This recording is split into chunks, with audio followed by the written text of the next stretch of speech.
prepositions on, in, at. Now we will have another preposition. One is since, another one is for. So when we have to use since, actually the preposition since and for most of the times we use for perfect continuous tenses.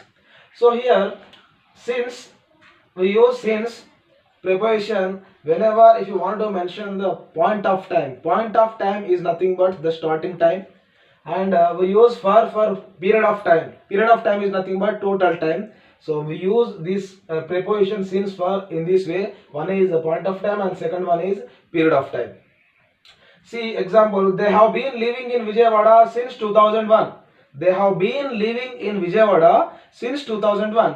See here యాక్చువల్గా నేను విజయవాడ లోపల వాళ్ళు విజయవాడ లోపల 2001 నుండి నివసిస్తున్నారు అనేటువంటి meaning తీసుకున్నాం. Actually 2001 అనేటువంటి it's a point of time, starting time. Exactly here I am mentioning. So 2001 నుండి నివసిస్తున్నారని చెప్తున్నాను. So that is point of time. So that's why I have used preposition since. They have been living in Vijayawada since 2001. వాళ్ళు 2001 నుండి విజయవాడలో నివసిస్తూ ఉన్నారు. Means still they are living. Second, she has been cooking biryani for 2 hours. Actually, see here, 2001 is actually it's a point of time, and 2 hours. 2 hours is nothing but it's a period. 2 hours, 3 hours, it's a period. It's a total time. So I am using preposition for. See here, she has been cooking biryani for 2 hours. ఆమె 2 గంటల నుండి బిర్యానీ వండుతూనే ఉన్నది, prepare చేస్తూ ఉన్నది అనేటువంటి meaning లో మనం తీసుకోవడం జరుగుతుంది. So since, we use since for point of time as well as for period of time we will use. And second, so from, in. Actually here since and for we use for perfect tenses. So from and in not for perfect tenses. Perfect tenses కాని వాటికి మనం from అని in ఉపయోగిస్తూ ఉంటాం. So if you see from preposition, we use from preposition for point of time. From అనేటువంటి preposition మనము point of time ను mention చేయడానికి వాడతాం. Point of time is nothing but starting time. Here in, we use in preposition for period of time. Period of time is nothing but the total time we have taken.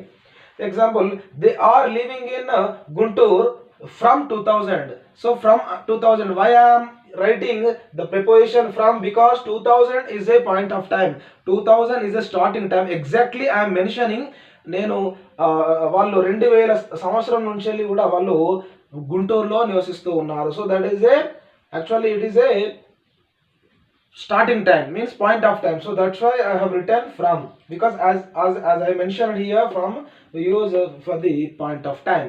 Second example, they will come in 2 hours. వాళ్ళు 2 గంటల్లో వస్తారు. Means it is not a perfect tense. Actually it belongs to future tense, right? So 2 hours is a period of time. So for the period of time I am using here in. They will come in 2 hours. They will come in 2 hours. Simply here we have 4. One is since and for. For the since we use the preposition since for point of time, for period of time. These two for only perfect tenses, and for not second one not for perfect tenses. Means perfect tenses కాని వాటికి మనం ఉపయోగించేది ఒకటి from and in. From అనేటువంటిది point of time and in అనేటువంటిది period of time. So ఈ రకంగా మనం నేర్చుకోవడం జరుగుతుంది. సో దీంతో మనం నేర్చుకున్నట్టు ప్రిపోజిషన్స్ లోపల టైం ఫార్మాట్ లోపల మనము ఒకటి ఆన్ ప్రిపోజిషన్ నేర్చుకున్నాం, and in preposition, at preposition, and since preposition, for preposition, and from and in. So these preposition we have learn successfully in terms of time. మనం time విషయం లోపల so we have learn successfully. I hope you have understood. మనకు end of the preposition part we have exercise ఒకటి examples తీసుకొని కొన్ని bits తీసుకొని కూడా practice చేద్దాం. So next we have taken another preposition. Actually here I am mentioning position. So these preposition we learn. మనం position base చేసుకొని మనం వీటి యొక్క ప్రిపోజిషన్స్ ఎలా ఉపయోగించాలనేది నేర్చుకుందాం. So first on upon. యాక్చువల్గా ఈ ఆన్ అపాన్ డిఫరెన్స్ ఏంటిది మనము ఎగ్జాంపుల్ చూద్దాం. చూడండి, the cat is on the wall. పిల్లి గోడ మీద ఉంది. The cat jumped upon the wall. పిల్లి గోడ మీదకి దూకింది. ఇక్కడ ఒకటి పిల్లి అనేది గోడ మీద ఉంది, ఒకటి పిల్లి గోడ మీదకి దూకింది. సో మనకు ఆ ఉన్నటువంటి టూ ప్రిపోజిషన్స్ లోపల ఆ ఉన్న క్లారిటీ ఏంటి అంటే, ఇక్కడ ఎప్పుడైతే ఆన్ అనే ప్రిపోజిషన్ అనేటువంటిది మనకు అక్కడ ఆ థింగ్ అనేటువంటిది there is no movement, there is no movement, there is no motion, there is no you know కాన్స్టాంట్గా స్థిరంగా ఉంది. So there is no movement, there is no action, just the cat is on the wall. If you see, the cat jumped upon the wall. So jumped upon means here some kind of action, some kind of movement. కదలిక అనేటువంటిది ఉంది, కదలిక ఉంది. అంటే ఇక్కడ యాక్చువల్గా position విషయం లోపల మనకు on upon we have two prepositions. On అనేటువంటిది ఎప్పుడైతే ప్రిపోజిషన్ అనేటువంటిది అక్కడ there is no movement, there is no movement, there is no mobility, అక్కడ చలనం అనేటువంటిది లేదు, స్థిరంగా పిల్లి అక్కడ ఉంది. The cat jumped upon the wall, గోడ మీదకి దూకింది, దూకడం లోపల అక్కడ యాక్షన్ అనేది ఉంది, మూమెంట్ ఉంది. So that is the major difference. రెండు కూడా పొజిషన్ తెలియజేస్తున్నది, కానీ ఒకటి ఆన్ అనేటువంటిది అక్కడ మూమెంట్ లేదు, అపాన్ అనేటువంటిది అక్కడ దూకింది, అంటే అక్కడ దూకడం లోపల మనకు మూమెంట్ యాక్షన్ అనేటువంటి ఉంది. So that is the major difference అనేటువంటిది మనం గమనించాలి. The second one in into. ఈ రెండు కూడా పొజిషన్ విషయంలో ఏ విధంగా యూజ్ చేయాలో నేర్చుకుందాం. ఇక్కడ ఇన్ ఇంటూ, ఇక్కడ మనం చూసినాం ఆన్ అనే దాని లోపల మూమెంట్ లేదు, అపాన్ లోపల కదలిక యాక్షన్ ఉంది. సేమ్ ఇక్కడ కూడా ఇన్ అనే దాని లోపల there is no movement, there is no action. Into లోపల మనకు యాక్షన్ అనేది మూమెంట్ అనేది ఉంటుంది. చూద్దాం example. The cat is in the well, పిల్లి బావిలో ఉంది, మీన్స్ ఆల్రెడీ అక్కడ ఉంది, బట్ పిల్లి అనేది బావిలో ఉంది కాబట్టి మనకు ఇన్ అనే ప్రిపోజిషన్ వాడము. అక్కడ ఇన్ అనే ప్రిపోజిషన్ అనేటువంటిది మనకు అక్కడ మూమెంట్ అనేది తెలియజేస్తుంది. పిల్లి జస్ట్ బావిలో ఉంది అని చెప్తున్నాం. ఇక్కడ చూడండి, the cat fell in to the well, బావిలోకి దూకింది, పిల్లి బావిలోకి దూకింది. దూకడం అనే దాంట్ లోపల మనకు మూమెంట్, కదలిక, యాక్షన్, మోషన్ అనేటువంటిది జరిగింది. సో ఇక్కడ చూడండి, ఇన్ అనేటువంటి దాని లోపల there is no action, there is no movement, into లోపల మనకు అక్కడ మూమెంట్ అని ఉంది. సో ఇక్కడ we have to preposition in into. So we have to use like this. For example, the cat is in the well, పిల్లి బావిలో ఉంది. The cat fell in to the well, బావిలోకి దూకింది. బావిలోకి దూకడం అనేటువంటి దాని లోపల మనకు యాక్షన్ అనేటువంటిది ఉన్నది. ఆ రకంగా మనకు ఉన్నటువంటి ఆ స్లైట్ డిఫరెన్స్ అనేది మనం తెలుసుకోవాలి. Next over. ఈ ఓవర్ కూడా పొజిషన్ విషయంలో ఇలా వాడతాం అనేది చూద్దాం. The birds are flying over the garden, the aeroplane is flying over the town.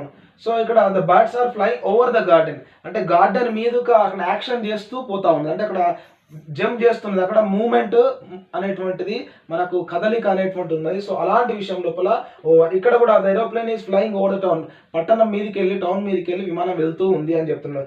అక్కడ వెళ్ళడం అనేటువంటి విషయం లోపల అక్కడ మూమెంట్ ఉంది. సో అలాంటి విషయం లోపల మనకంటే మీది నుంచి వెళ్ళాలి, అది యాక్షన్ ఉండాలి. అవి రెండు కూడా ఓవర్ అనేటువంటిది మనము వాడుతూ ఉంటాం. ఇంకొకటి అబో అనేది పొజిషన్ విషయం లోపల మనం తీసుకుందాం. అబో లోపల she is above average student, she is above average mean average కంటే ఎక్కువ అనేటువంటి అక్కడ పొజిషన్ తెలియజేస్తున్నాం. ఇక్కడ కూడా the lecture is above my head. ఇక్కడ lecture is above my head అంటే ఏంటిది, ఏదైతే ఉపన్యాసం ఉందో అది అనేటువంటి అబో మై హెడ్ అంటే దాన్ని అంత స్థాయిలో ఉంది, అంటే నేను తలకు తీసుకున్నా అనేటువంటి విషయం, అంటే దాన్ని ఒక ఉన్నతంగా నేను ఆలోచిస్తున్నా అనేటువంటి సందర్భం. అంటే అది కూడా పొజిషన్, అంటే లెక్చరర్ అనే లెక్చర్ ఉపన్యాసం అనేటువంటిది నేను నెత్తి మీద పెట్టుకున్నా. అంటే ఇక్కడ ఏంటి అబో మై హెడ్ అంటే ఆ శిరోధార్యం, అంటే అంత ఉన్నతమైనటువంటి స్థానాన్ని ఇచ్చిన మొత్తానికైతే పొజిషన్ అనే విషయం. So I hope you have understood major difference. On upon preposition, on అనేటువంటిది మనకు అక్కడ దెర్ ఇస్ నో మూమెంట్, ఇక్కడ మూమెంట్ అనేది ఉంటుంది. ఇన్ ఇంటూ లోపల, ఇన్ అనేటువంటి లోపల మనకి ఎలాంటి మూమెంట్ ఉంటుంది, అక్కడ కాన్స్టాంట్ గా అనేటువంటి ఉంటుంది. ఇక్కడ ఇంటూ లోపల మనకు యాక్షన్ అనేది జరుగుతూ ఉంటుంది. అంటే the cat fell into the well, బావికి దూకడం అనేటువంటిది యాక్షన్, అపాన్ అనేది జంప్ చేయడం అనేటువంటిది ఇక్కడ రెండిట్లలో యాక్షన్ ఉంది. సో అది డిఫరెన్స్. అండ్ ఓవర్ అనేటువంటిది పొజిషన్ విషయం లోపల, నెక్స్ట్ అబో అనేటువంటి పొజిషన్ విషయంలో మనం నేర్చుకోవడం జరిగింది. I hope you have understood very well. మనం ఫస్ట్ నేర్చుకున్నటువంటిది in, on, at, since, for, from, in, అవన్నీ కూడా ఆ ప్రిపోజిషన్ మనము టైం సెన్స్ లోపల మనం నేర్చుకోవడం జరిగింది. ఇక్కడ ఉన్నటువంటి on, upon, in, into, over and above, ఈ ప్రిపోజిషన్, ఈ ఉన్నటువంటి ఈ 6 ప్రిపోజిషన్స్ మనం అనేటువంటిది పొజిషన్ విషయంలో మనం తెలుసు. అంటే ఇక్కడ ఒక్కొక్క ప్రిపోజిషన్ మనం ఒక్కొక్క సందర్భంలో వాడతాం. కాబట్టి మనం అందుకే పర్టికులర్గా ఐ హావ్ మెన్షన్ ఎక్కడ ఏ విషయంలో నన్ను ఏ సెన్స్లో ఉపయోగిస్తున్నాను అనేటువంటిది మీకు క్లియర్గా రాయడం జరిగింది. So you have to maintain this kind of notes, you have to right in your బుక్లో రాసుకొని మనం ఇంకా మోర్ ఎగ్జాంపుల్స్ మనం ముందు ఎక్సర్సైజ్లు ప్రాక్టీస్ చేస్తాం, బిట్స్ ప్రాక్టీస్ చేద్దాం, దెన్ మీకు అర్థమవుతూ ఉంటుంది. బట్ ఈ బేసిక్ అనేటువంటిది compulsory. So I hope you have understood very well. So next class లోపల మళ్ళీ కొన్ని ప్రిపరేషన్ తీసుకొని ఇంకా డిఫరెంట్ కైండ్ ఆఫ్ యూజెస్ అనేటువంటిది ఉన్నది. Actually preparation topic it's an ocean, మనకు చాలా సముద్రం లాంటిది. సో అందులో మెయిన్ మనం నేర్చుకుంటున్నాం. ఇంకా నెక్స్ట్ క్లాస్లో ఇంకా నేర్చుకుందాం. అప్పటి వరకు సెలవు.